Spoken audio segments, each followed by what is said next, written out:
You're listening to WTMFI 67.42 FM Chicago. Good evening, all you weird and wonderful beings, and welcome to WTMFI 67.42 FM Chicago.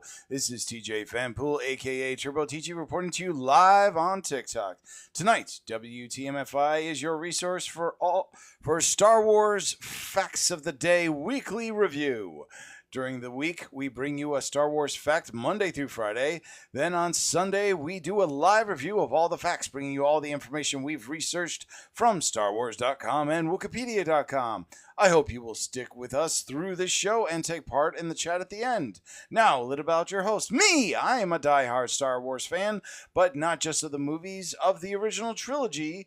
I have been following Star Wars since I was a kid, starting with the original trilogy, but I didn't lose that interest at the end. My passion for Star Wars made it a part of my whole self and fueled that with books, comics, and reading that would expand my knowledge and lore of the Star Wars universe. And that has not stopped. It has continued on to this day, to the point where I actually just today saw Mandalorian and Grogu in the movie theater, and it was phenomenal. So for any of you that have not watched that yet, I highly recommend it. It was absolutely amazing, and it's well worth the ticket price to actually go and see it. Not to mention, just honestly, it was just a whole lot of fun. There were so many little hints and little pieces that got into the movie that were from the original series, as well as beyond the original Mandalorian series. There was so much to enjoy, so much to take part in, and I honestly loved absolutely every second of it. You love Star Wars too? Awesome, Dark Gifts. Thanks for coming in. Thanks for being a part of this. I'm not sure how many people we're going to get in tonight, but I am just going to push through on this. So one of the fun little things I like to do is I like to encourage people to give the live gifts, because if I get enough gifts, I'm definitely going to be showing off some additional stuff during the show. At the very end, I will be actually showing off some of my Star Wars collection if I get enough likes and reach my goal. So it's a little incentive there. If you want to give me some gifts, I appreciate it. Obi-Wan Kenobi, thanks for joining in. So I'm just starting the live up. Just went through my opening spiel. I was just telling Dark Gifts that I'm going to be doing the whole show as normal, but I've also a new thing. If I'm able to reach my goal, I will be showing off some of my Star Wars collection that I have here. So if you're interested in helping me out, likes are always good, but just thanks for being here for the show. As I was just saying to Dark Gifts, I just got back from seeing Mandalorian and Grogu today. I know it's been out since Thursday, but I had to make arrangements in order to watch it, so I just went and saw it today. It was absolutely amazing. I'm not going to give anything away about it, but it is so awesome. I can say that you definitely will have wanted to watch the original Mandalorian series.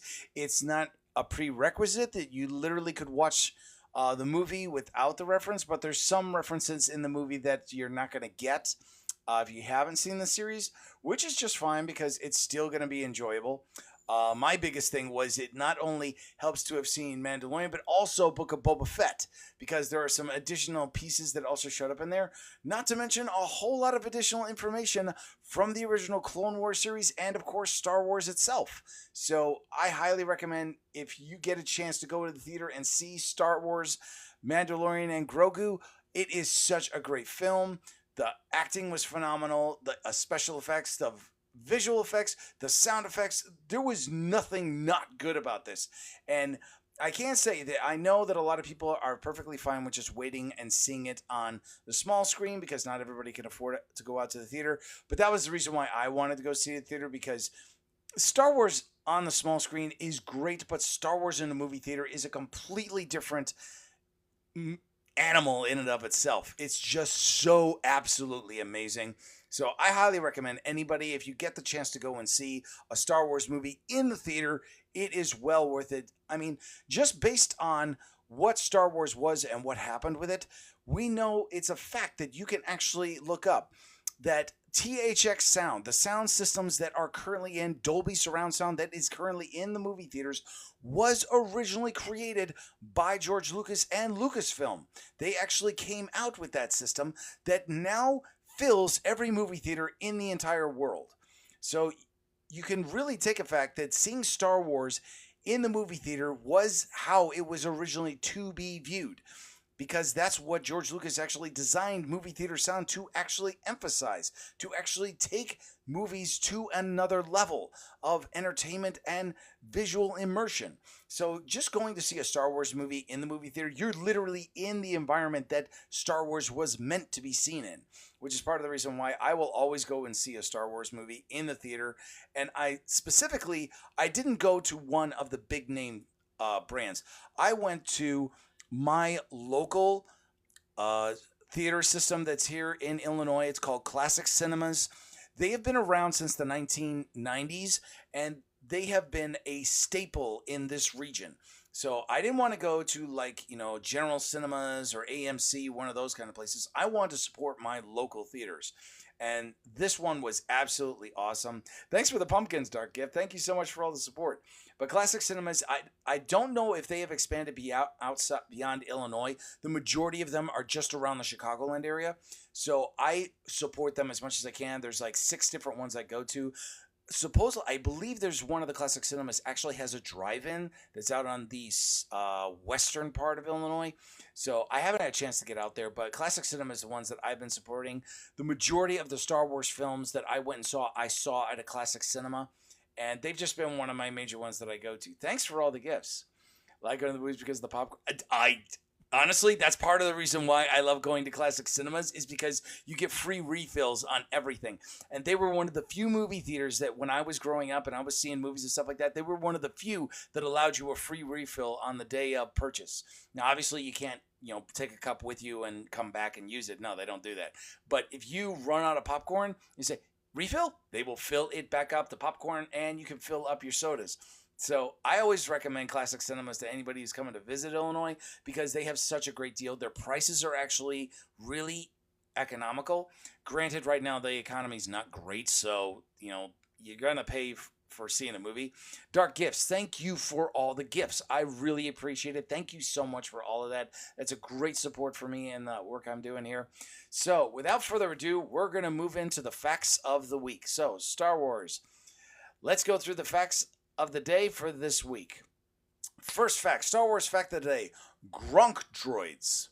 Gronk droid, known as the GNK series power droid, is a walking Boxley battery manufactured by Industrial Automation to get its famous nickname from the distinctive repetitive gonk sound it makes. There are many different models of power droids, most of them similar in appearance and habits, as well as the well-known Gonk. Power droids, my tongue got cut on me. Power droids are common sights throughout the galaxy and little noticed despite their critical importance to both military and civilian life. Caretakers use GNK droids to transport materials and house data. These droids would sometimes be interred along with their owners. Due to their nature, Gonk droids could be valued beyond simple power. The Rebellion would regularly use Gonks to transport important data covertly. In some extreme instances, Gonks could be rigged with explosives. Once deployed, these droids would march slowly across the battlefield until they collided with an enemy building and exploded. Known GNK droids include EBEG-6, whom on the surface a harmless Gonk power droid, underneath a courier holding secrets vital to the Rebellion. EG-86, custodian of important information and data. Also, Gonky of Clone Force 99 was a defective GNK series power droid, like his owners, who served Clone Force 99 aboard the Marauder. Now, I really thought that Gonk droids were pretty interesting, and they have been a part of Star Wars since the very beginning. I mean, you see Gonk droids on the Jawa's Sandcrawler when you first get into Star Wars. Ozzy, welcome in. And they've been featured in multiple variations of Star Wars, from Mandalorian to Star Wars Clone Wars to the prequel trilogy, the sequel trilogy. They are used throughout Star Wars, and they're a regular sight that you see. I mean, one of the other ones that you end up seeing is in Return of the Jedi. Is one is actually being tortured. Its feet are being like burned or something like that. You actually see that in Return of the Jedi. But there's a lot more gonks that are actually used. One of the ones that I actually think is really funny is in Star Wars Lego Star Wars Rebuild the Galaxy. They actually have a gonk droid that's actually using that, and he actually gets rewired so he actually talks. The majority of gonks only make the gonk sound, so they don't actually communicate very well, because they're basically just a battery droid. They're not for much more than that. But they're basically what you want to consider them thinking. They're kind of like walking storage capacity devices. So, like, for example, when you are like charging up your cell phone and like you have one of those solid state data drives, you basically take a data drive and put it on top of a rechargeable battery. That is a gonk droid. It holds data. Amber, welcome in.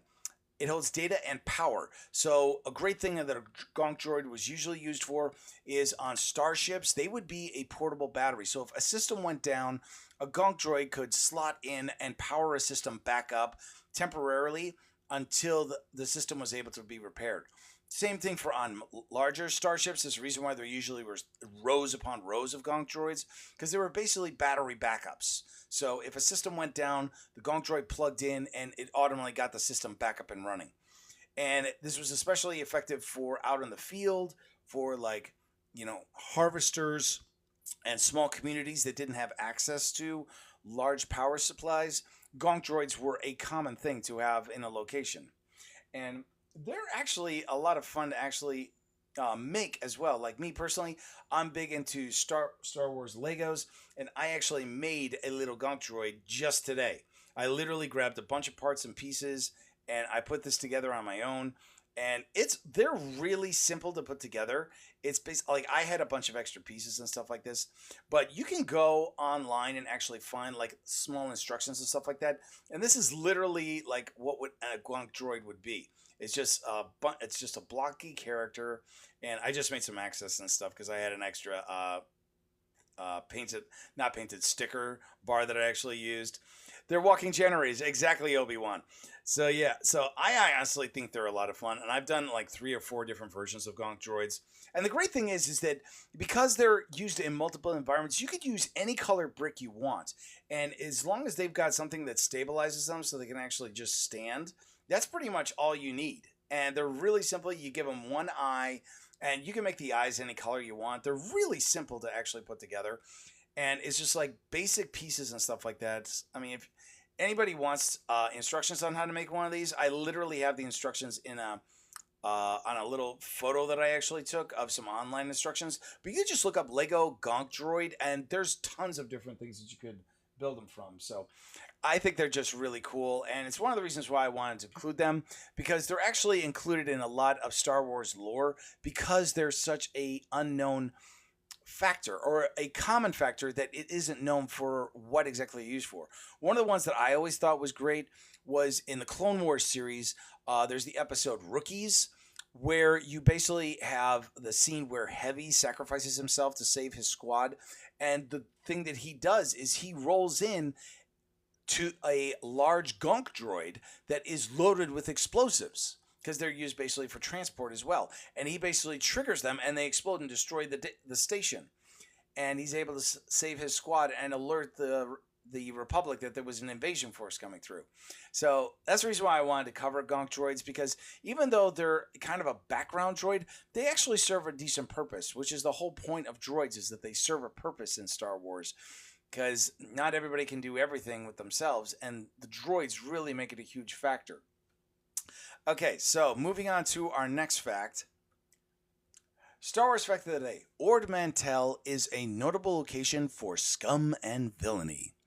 Located in mid-rim territories, it has seen the rises and fall of multiple criminal organizations as well as legitimate business operations. Ord Mantell was situated in the Northern Territories portion of the Mid-Rim. Isolated in what was known as the wild space of the northern quadrant and was only accessible through an intricate network of frontier hyperspace routes. As the Republic grew, gotta go eat pizza, I'll be back.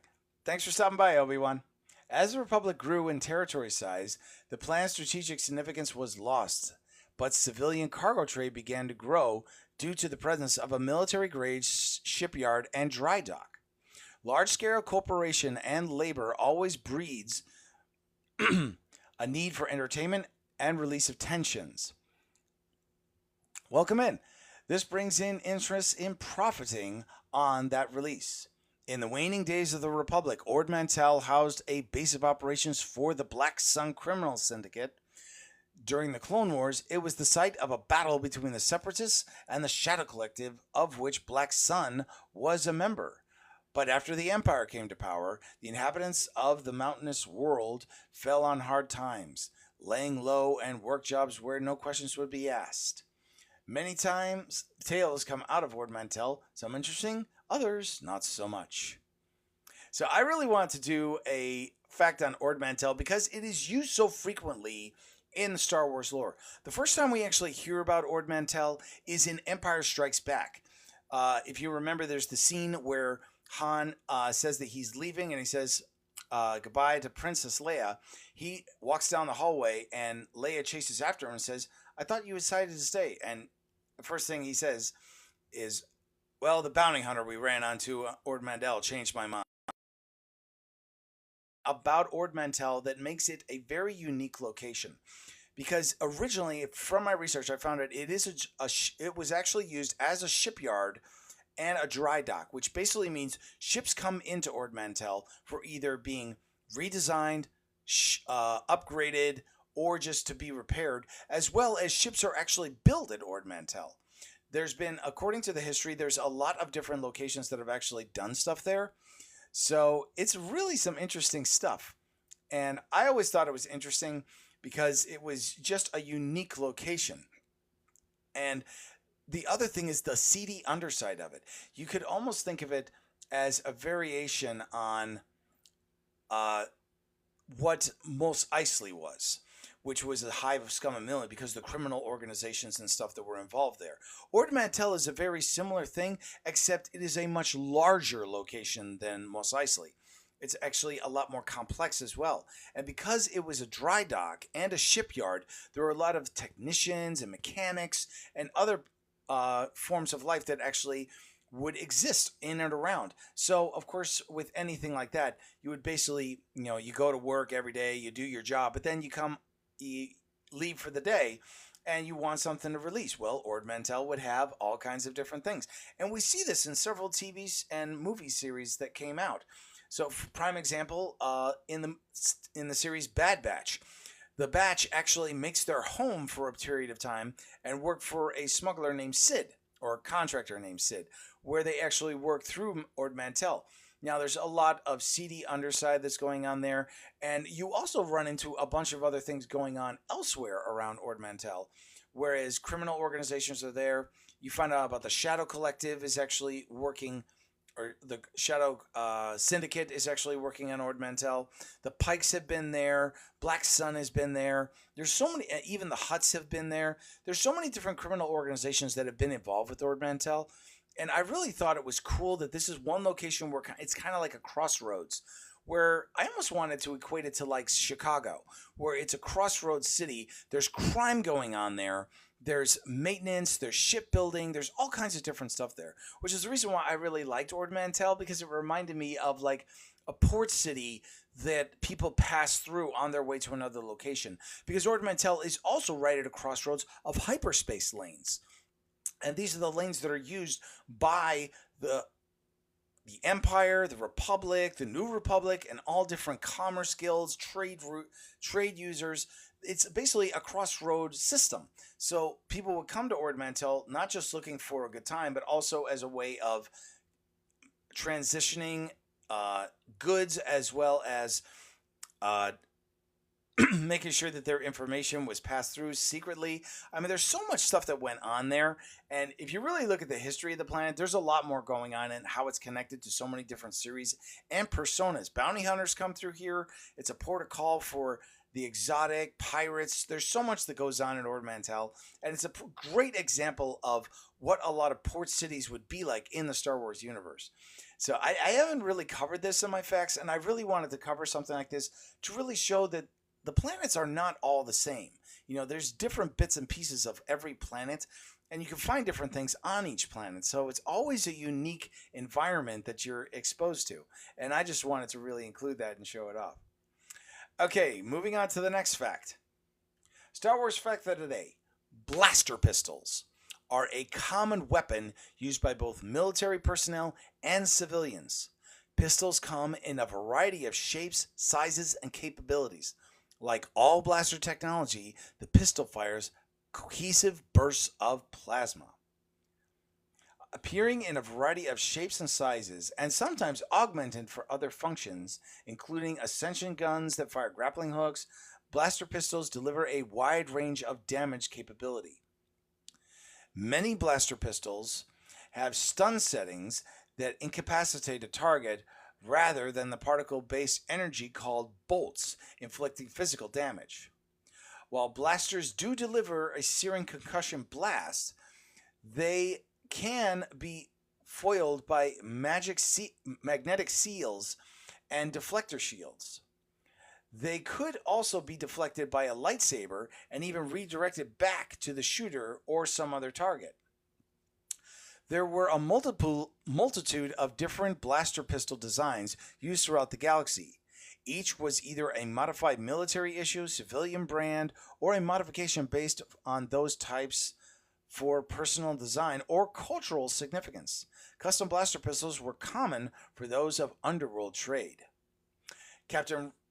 Clone Captain Rex typically fought with two DC-17 hand blasters, which were standard issue weapons in the Grand Army of the Republic. Former Jedi and Rebel Kanan Jarrus carried a modified DL-18 blaster pistol. Mandalorian Sabine Wren used twin Westar 35 blaster pistols, which were common use for Mandalorians. Mandalorian Din Djarin primarily used an IB-94 blaster. Mercenary Miggs Mayfield carried at least 5 blaster pistols, 2 in his hip holsters, a WSP-73 pistol in his right holster, and another model in his left, and a trio of DT-12s. 2 were in chest holsters, and a third was mounted to a weapon mount attached to his backpack. And of course, the classic smuggler Han Solo frequently used his DL-44 heavy blaster pistol. Now, I just really wanted to cover blaster pistols because I covered blaster rifles last week, but blaster pistols are the ones that are the most fun, and you find most fans of Star Wars are going to be looking for, because they're either for cosplay or just because they want to own a piece of memorabilia. And I have it up on the picture here, of course, Din Djarin, the Mandalorian, and you can see here that he has his IB-94 blaster, which he actually made use of multiple other blasters, but this is the one that's most recognizable for him. So, and I really wanted to include that. I also included a bunch of other pictures of the other types of blaster pistols that are available. And you could look at all the different blaster pistols that are available throughout Star Wars. They're a commonplace. And they never were exactly the same. I mean, even when you watch the Mandalorian TV series, not every blaster pistol was the exact same blaster pistol. There were variations on all different types. No, thank you. Welcome in. And I just really wanted to cover blaster pistols because you could go to any toy store and find a blaster that's available that's a variant on a style of Star Wars gun. And the really interesting thing about the Star Wars blaster pistols is that a lot of them are based on actual handguns. Now, a lot of them are they use the palm and the hilt and stuff of an actual pistol, but then they add the additional pieces on. And one of the really interesting things about the background of Star Wars is the design, the set designers that go in and actually design these pistols, so that really makes them stand out, that they're not just some, clumsy little plastic thing. Like a lot of them, they go into a lot of intricate details on the pistol to actually show the detail. I mean, if you look at this picture of Mando's gun, of Din Djarin's gun, you can see there's different dials and pieces of metal that are actually used. Some are shiny, some are not. And that kind of detail is the kind of thing that you see in the behind the scenes of Star Wars, is they really go into detail on these guns to make them look completely unique, and also so that they stand out as a piece of alien technology. Like, this is definitely not something that you would typically see a police officer or something like use in the modern day, which is the whole reason why these guns were designed this way, is to look completely unique, which would allow for a merchandising aspect, but also for fans to really want to find something that looks unique. I mean, you could go on eBay, Etsy, and any one of the sites right now, and you will see so many different variations on Star Wars blaster pistols, and they're all designed for a lot of cosplayers. Some people who just want to dress up as their favorite character from for Halloween. I mean, you could go to Spirit Halloween or any Halloween store and look for a Star Wars costume, and you are going to see those kinds of things. Back from pizza, great. I'm glad to see you, Obi-Wan. And that's the reason why I wanted to cover blaster pistols, is because they're one of the most unique things in Star Wars. It's like no two blaster pistols are exactly alike. I mean, you see them in the animation and stuff like that kind of use the same design and stuff like that, especially for the ARC Troopers when they have two blaster pistols. But for all the different blaster pistols you see, they're all completely unique. None of them is exactly alike, which is one of the uniqueness about Star Wars, is that you really get these really cool and unique things that you get to find out about. And that's the reason why I wanted to include it, because I just love the blaster pistol. I think it's one of the coolest things in Star Wars. I actually, when I was a kid, I actually had the Han Solo DL-44 heavy blaster pistol. It was one of the ones that was released. It was only, I think, like 2 pistols that were actually made available. They did actually make, if I remember right, they did have Leia's pistol that was available at one time. I think it was, I can't remember exactly if it was Kenner or Mattel or Hasbro that actually came out with these. I think it was Kenner, because Kenner, I think, pretty much was the go-to for Star Wars toys. But there were multiple variations that came out in the 90s. So there were multiple different ones. But you could always go to the store and find Han Solo's blaster. I know they had Leia's at one time. The blaster rifle, like the Stormtrooper blaster rifle, that was usually available. Sheld, welcome in. So there are always some different variations on the blaster pistols. You could find them pretty regularly. Now, of course, there were the issues that came up that, of course, the blaster pistols usually were colored black and they had some silver or some, stickers or something on them. The problem is that they looked unique enough that they couldn't be confused as a handgun, but at the same time, people could make that assumption. So a lot of the blaster pistols and stuff that came out as toys were like really gaudily colored, like some were orange, some were white, some are, some kind of weird coloring thing. And that was a safety measure that was put in so that way, if a kid held up a gun at night and, they couldn't be seen very well, it couldn't be mistaken for a real gun, which was something that I always thought was kind of silly, but at the same time, because of all the stuff that came up in the news of accidental shootings and stuff like that, it was understandable. But that's the reason why I really like it when cosplayers go for the authentic aspect, but it's obvious that it's not a real gun. And it's even better when they just, keep it in the holster and stuff like that, because there's that whole holstered pistol that actually adds a really unique aspect. Evil Roblox, welcome in. It adds that whole element to the cosplay, that if you actually have the pistol. And it's even better if they're just like wrapped or something like that, so they couldn't shoot, or there's no trigger or something like that. So it's basically just for complete effect. But the cool thing is that you can have so much fun if you wanted to design your own blaster for your own character. Like, say you want to do your own Mandalorian cosplay design, is you literally could just create something out of the ordinary. I mean, you could go to, say, Home Depot or Menards or something like that, or any hardware store, and find plumbing pieces, take pieces, hook them together, and you could literally make your own blaster. Then you maybe take some foam putty or something like that, scrape it around it, carve it off, heat it up, and you could literally make your own blaster.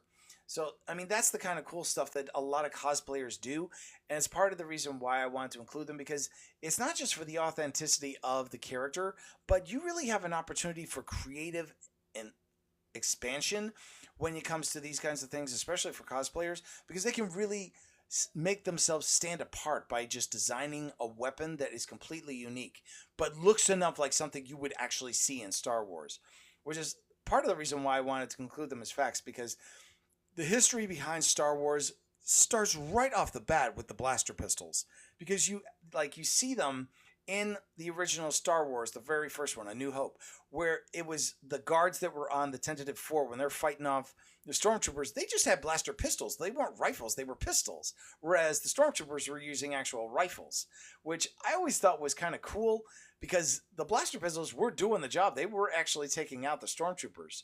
So I always thought that was pretty cool, just for me personally. Kimberly, welcome in. So that's that fact. So let's move on to the next one. Excuse me a second. I need to take a drink of water. Thank you. Star Wars fact of the day. Nexu, a native to the planet Shongana. They are also found on Zonix and Vodron and Seleucima. A vicious feline-like predator with 2 tails and 4 eyes that see in infrared.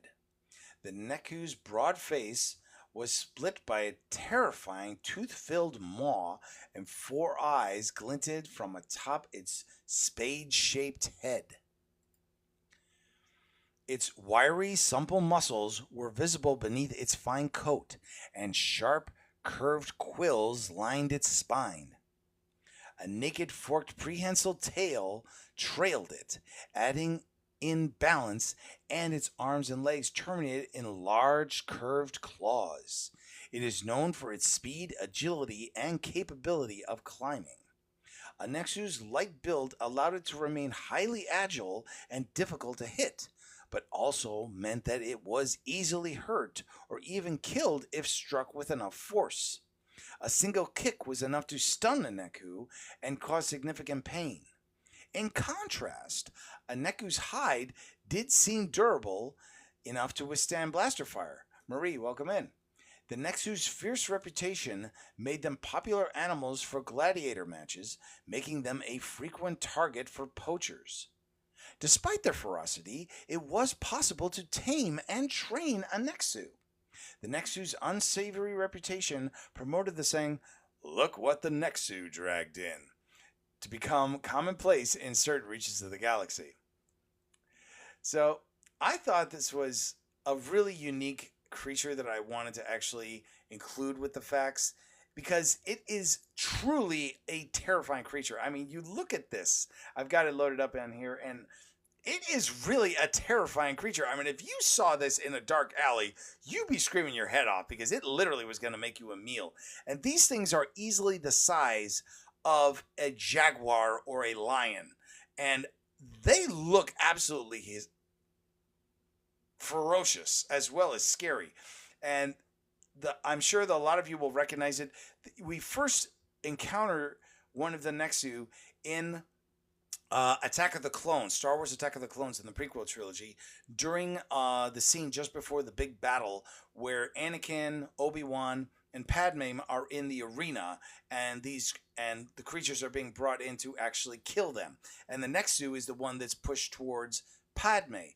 And to the quote about the Neku actually taking damage and being stunned, we saw this when not you, but when Padme actually climbed up and then swung down, she was able to kick the Neku hard enough that when it hit the ground, it was stunned for a few minutes, which was advantageous to her because she was able to get her chain off of her wrist. And we actually see the Neku a couple other times. For one, it's actually used in the first season of Bad Batch on the planet that they meet up with Cut and his family. And Omega almost gets killed by the Neku. So it's really interesting. And I thought it's one of the more unique and deadly creatures that we actually encounter. And I just really wanted to cover the creature because it just looks really terrifying. And it's kind of, when you look at it, it really is a cross between like a lion, a spider, and maybe a scorpion, because there's just, especially the twin tail thing just looks so creepy. So I just really wanted to include it as a unique creature. And there's a lot more facts. If you guys go on wikipedia.com, there's a lot more facts and details about the other appearances. And you can definitely see it in Attack of the Clones and the first season of Bad Batch. I believe it's the I want to say it's the second episode, Cut and Run, where it actually makes an appearance. So I just really wanted to include this because it's a really unique creature. Have you seen the new trend about going to Home Depot and build their own lightsaber? Yes, I actually did see that, Obi-Wan. It's actually really cool. Evil, welcome in. I actually saw the design. It's using a lot of plumbing pieces and stuff like that. And that's really a unique piece. And like I said, you can actually do the same thing for actually building your own blaster and stuff like that as well.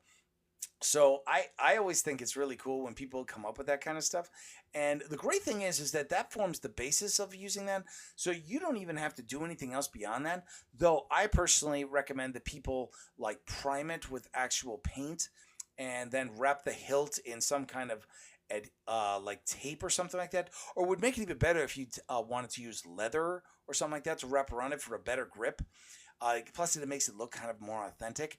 And another thing you could do is, paint the different colors and stuff like that. The only drawback is when you do it where it's just a lightsaber hilt, unless you're going to get something that actually will fit into there, you're probably not going to be able to use it for more than just a piece that's going to hook on your belt.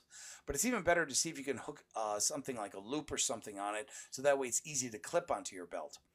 But yeah, you can come up with that kind of stuff at Home Depot or any of the major hardware stores, True Value, Menards, doesn't matter. You go to local hardware stores and you can find all kinds of pieces you could do that stuff with.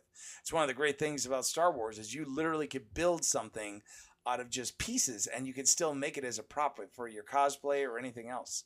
And that's one of the things I love about Star Wars is that there is so much you could actually do with that stuff beyond just, creating something for a cosplay or just something that you want to make for your kids. Like if you have a kid that's really into Star Wars and he wants something but it's too expensive, you go to the store and you can build the stuff yourself and give it to the kid. All you have to do is put a little extra effort into it and they're not going to know the difference. But they certainly would like to know how you built it, and you can, go through a whole instruction thing about how they can make it for themselves. But that's the great thing about Star Wars is that even though if you can't afford all the kits and all the sets and stuff like that, you can still really enjoy playing with the stuff or just, creating your own unique piece of Star Wars. Now, granted, you're not going to make money off it unless you really want to sell that kind of stuff, in which case you can put stuff together that's really cheap. That's the reason why I've seen a lot of the tutorials about, creating your own lightsaber hilt and then even figuring out how to actually attach a lightsaber from bits and pieces you can get from Home Depot or Menards or something like that. And that's really easy to do. So I always think it's really cool to do stuff like that. I think it's really interesting. And there's a lot of different people who do that kind of stuff. And it's, for me personally, I think it's the true style of a cosplayer to actually be able to do that kind of stuff and actually make their own view on things. And I just think that's super cool. Okay, moving on to the next fact. Star Wars fact of the day.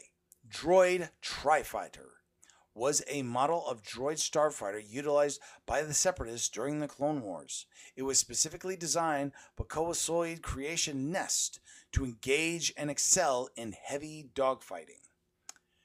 Now, just to be clear, when I say dogfight, I'm talking about aerial combat. Despite being the smallest starship in both the Republic Navy and the Confederacy Navy, the Tri-Fighter was a heavily armed and maneuverable starfighter, possessing an advanced droid brain, a spacefaring relative of the Trade Federation's dreaded Droideka, which gave it an advantage when dealing with organic pilots. These droid brains were more advanced than those integrated in various other droid starfighters manufactured for the Confederacy. These brains were engineered with basic heuristic processors. A unit was able to analyze, anticipate, and mimic an opponent's attack. Conceived for the total destruction of an enemy, it possessed an array of missiles and other armaments. Compact and heavily armed, the Tri-Fighter possessed 4 laser cannons and Discord missiles, which were located on its bottom. Support clamps were connected to its wing cannons, and one of the Tri-Fighter's weapons, the nose-tipped laser cannon, was at the front of the fighter near its photoreceptors and port sensors. To intimidate organic enemies, the fighter's 3-arm design mimicked the skull of a ferocious and terrifying prehistoric predator native to Kala 4. Now, it was interesting. When I started researching this, I was expecting there to be a lot of intricate details, There really isn't. The funny thing is, the Tri-Fighter wasn't really visually known, except it only made its theatric appearance in Star Wars Revenge of the Sith. And that's the only real time we actually see it in aerial combat in the movies. Excuse me. Because you do see it in the Star Wars Battlefront games. It's actually a regular vehicle that's used in the space dogfighting scenes and stuff like that. And me personally, I think this thing is far more advanced than people like to give it credit for. Because the only interesting thing is that in Battlefront, they had very interesting choices for the weapon systems. It did use missiles, but they more were. It's interesting. They were using missiles that were similar. For a lot of you, if you're into anime and stuff like that, and you've seen ones that have to do with spacefaring mecha and starfighter piloting, they actually use what's called a missile storm system, which is basically they fire multiple missiles with markers coming out from behind them, tracer markers, so that they're like all coming at a target all at once. So they're coming in at multiple different angles. So you really had to outmaneuver these missiles in order to survive. And I always thought it was really interesting that they use that, but you don't really get that aspect from the movies. And that was the reason I thought it was interesting that you don't see them very often in the Star Wars movies. Now, in Clone Wars, near the end of the series, you actually did see the droids, these droid tri-fighters were becoming a lot more common. And the interesting thing, if you look at the design of these guys, is that it's obviously, you can see the eyes right there in the front where its nose is. And the interesting thing is that the ball is basically the droid. Like, it isn't like the Vulture droids where it had a head and it walked around and stuff like that. These guys pretty much landed and took off. It was a solid fighter. It didn't convert or had standing legs or anything like that. It was just a fighter. But it's still, in and of itself, it had its own brain. And if you look at the size of that ball, that implies a very complex brain that's used inside there. Now, granted, it's also the power drive is just behind it. If you see in the design, there's an actual power drive behind it. That actually fuels the engines. But also, it's a smaller fighter, which means, one, it'd be a lot more difficult to shoot and hit it, but it's also far more maneuverable. And, of course, because it's a solid droid, it could pull maneuvers that a normal organic body would not be able to use. Suburban, welcome in. And that was the reason why I wanted to include the Tri-Fighter, but it was really interesting. The information I was able to look up was very limited. They didn't have a lot of information about it. Hey, how's it going? So I really wanted to include something this week that was unique, and the Droid Tri-Fighter really stood out as a truly unique vehicle because, one, you don't see it that often. Two, it's highly maneuverable and deadly, especially for me because I actually played with it. And it was really cool. So many of my friends are alive tonight. Awesome, man. Glad to hear it. And it was just a really cool vehicle. And I if you get a chance, and I've said this before, that Star Wars Battlefront and Battlefront 2, the originals from the 2000s, those games are available for download through goodoldgames.com. And they're really not expensive. You could definitely get it. And I recommend flying these things. They are fast. They are maneuverable. And I've actually used them in combat against other players. And they dominate the skies. They are amazing. It's really cool. I imagine it's hard for you getting to visit everybody. So I appreciate that you stopped in. I really do. It's funny that you asked that. I was literally talking about it at the beginning. I actually did actually see the movie. So let me actually finish up. That's the end of my facts for the week. Thanks to everybody who tuned in for the facts. But to answer Suburban Sugar, yes, I did go and see Mandalorian Grogu today. I saw it earlier today with my wife and kid. It was an amazing movie. Oh, I'm sorry you didn't see it yet. I won't spoil it for you. But it is so very good. I'm letting everybody know that I'm chatting with that it is so worth going to see it in the theater because it's just an amazing movie. I mean, there is so much that's from the original series, plus additional pieces that you got from Clone Wars and Book of Boba Fett and the original Star Wars. So there's so many elements that are in it. There's not so many that are from the original trilogy, but there's just enough in there that you really get this. And you could almost tell from watching it. This was kind of a love note from Favreau and Filoni to the fans, because there are so many bits and pieces of Star Wars that are used in this, and it's really an amazing film. So I highly recommend it because it's so good and it's so worth checking it out. So